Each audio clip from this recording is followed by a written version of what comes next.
සුබ දවසක් වේවා දුවේ පුතේ. අද අපි කර්ණේන්ද්‍රියෙහි දල රූප සටහනක් ඇසුරින් කොටස් හඳුනාගෙන සංගීතය සඳහා කන කෙසේ බලපෑම් ඇති කරයිද කියන වග ඉගෙන ගනිමු.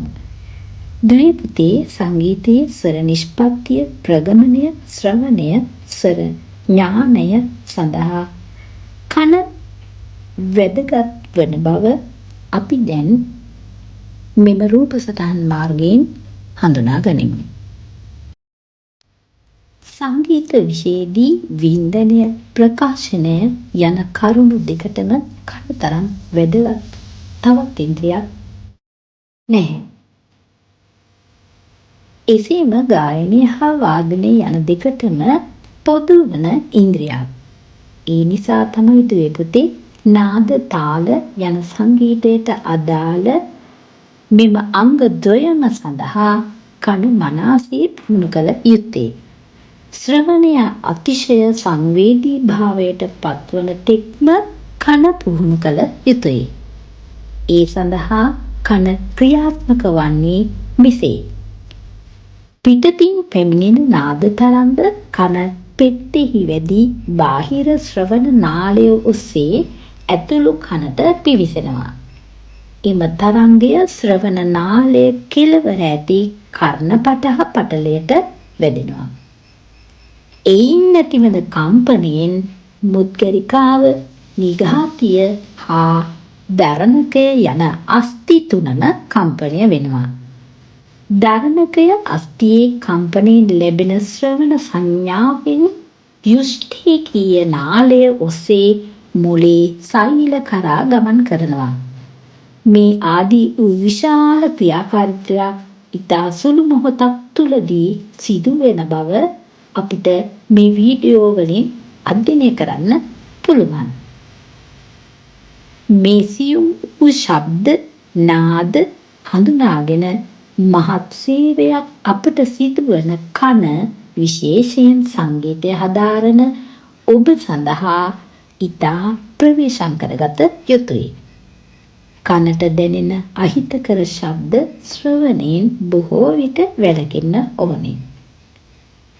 තමාගේ කර්ණේන්ද්‍රිය කෙරේ ඉතාමත් සැලකිලිමත් කර්ණේන්ද්‍රිය සංගීතය සඳහා පුහුණු කර ගැනීම තුළින් රාග භාව හඳුනා ගැනීම, වින්දන හැකියාව තීව්‍ර කර ගැනීම තුළින් ශ්‍රවණයේ උත්තරීතර ස්ථානයක් කරා ළඟා වීමට ඔබට පුළුවන්. දුවේ පුතේ, අපි ඉගෙන ගත්තා අපට ශ්‍රවණය ලබා දෙන කන ඉතා සියුම් අවයවයක් බවත්, කන ප්‍රධාන වශයෙන් කොටස් තුනකට වෙන් කර දක්වන්න පුළුවන්. බාහිර කන, මැද කන සහ ඇතුළු කන. බාහිර කන බාහිර ශ්‍රවණ නාලය, කර්ණපටහ පටලය, නිඝාතිය සහ මුද්ගරිකාව යන කොටස් වලින් සමන්විතයි. මැද කන දරණතය සහ අර්ධ කවාකාර නාල වලින් යුක්තයි. ඇතුළු කන වෙස්ටිබියුලර් ස්නායුව, කොක්ලියා ස්නායුව, කර්ණ ශංඛය සහ යුෂ්ඨිකීය නාලය යන කොටස් වලින් සමන්විතයි. දැන් අපි බලමු පුතේ නැවතත් කනෙහි ක්‍රියාකාරීත්වය කෙසේ සිදුවෙනවද කියලා. බාහිර පරිසරයෙන් ලැබෙන ශබ්දයක් හෝ නාදයක් පිට කන, එහෙම නැත්නම් බාහිර කන් පෙත්තේ වැදී තමයි ශ්‍රවණ නාලය ඔස්සේ ගමන් කරන්නේ. ඒ ශබ්දයේ, නාදයේ තරංග බාහිර ශ්‍රවණ නාලයේ කෙළවරේ පිහිටි කර්ණපටහ පටලයේ, එහෙම නැත්නම් කම්බරේ වදිනවා. මේ තරංග සංඛ්‍යාතයට නැතහොත් කම්පනයට අනුව කර්ණපටහ පටලය කම්පනය වෙනවා. ඒ අනුව මැද කනෙහි කර්ණපටහ පටලයට ගෑවෙමින් පවතින නිඝාතිය අස්ථිකා පටලය කම්පනය වෙනවා. සංඛ්‍යාතයට අනුව දෙපසට කම්පනය වෙනවා. ඊට පස්සේ නිඝාතියට සම්බන්ධ මුද්ගරිකාව යන අස්ථිකාවත්, ඉන්පසු සම්බන්ධ ධර්ණකයත් පිළිවෙලින් කම්පනය වෙනවා.